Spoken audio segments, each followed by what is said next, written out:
Welcome to another edition of Frankly Green Bay, brought to you by Kathy Kolbeck of Waterstone Mortgage. Today I got one of my best buds, man. We go way back. He first interviewed me back in 2001 at the Sports Corner, and now he's a member of Let Me Be Frank Productions. Ladies and gentlemen, Paul Evansen. And welcome to another edition of Frankly Green Bay. Got my buddy Paul Evansen. How you doing, buddy? I'm good. You know, Hey, I want to thank Kathy Kolbeck first and foremost. So she sponsors it. I know. She pays for all this crazy. All this whole studio. It's crazy. It's crazy tight. Yeah. Why the TV industry? I mean, I can see you got the looks, you got the talent, but what brought you into that? Well, that's pretty much what I figured. I mean, I had the looks and the talent, so. No, I came back and I went as a liberal arts theater major in Madison.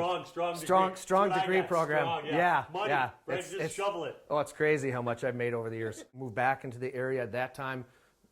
The live theater scene was a little more vibrant even than it is today. So I plugged myself back into some of those, and I was doing shows around the Fox Valley. I wanted to investigate. I still loved entertainment, and I thought, well, we got 4 TV stations in this market area, and I just thought, you know what, maybe one of them will want a guy like me, with the looks and the talent. Did you push the entertainment thing, because that's really was your forte? Was that's how we got to know each other. You came and interviewed us as a fledgling, theater. And was that your pitch? Was that your idea?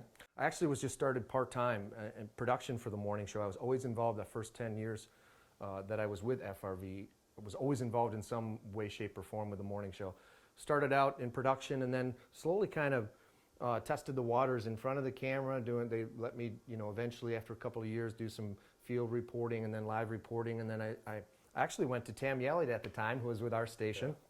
Yeah. And I said, I got this idea for this little, this kind of entertainment thing. And so I started, that's how it started. So I ran it past a couple of people there at the station that I respected, and they say, yeah, I think it's a great idea. So all of a sudden you're doing that, and next thing you know, you're anchoring morning news. Why? That's too early in the morning. Looks and talent. I mean, it all comes back to that, doesn't it? What was it like getting up at 3 in the morning, by the way? For how many years? That was never fun. I mean, I give everybody credit who's had a really long duration doing news in the morning.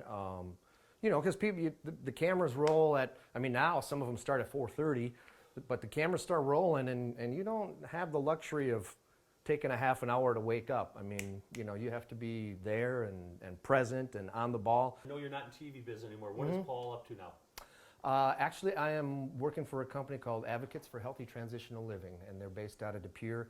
They approached me several months back, and they were looking for somebody to help guide their... That had looks and talent? That had looks and talent, and that could kind of guide their fledgling marketing team. So they work with young people, kids and young adults who are kind of at a last stop and just need somebody to... They're pushing for them, supporting them in their corner and advocating for them. And they wanted to start telling their story as a company, and they wanted to start telling these kids' stories. Hey, can you sit in that chair for one more week, and we'll do next week? We'll record again. Yeah, you know what? I might even be able to, if I remember, I'll wear the same outfit, so it looks like we are still here. Hey, join us next week for part 2 of Paul Evansen in our history.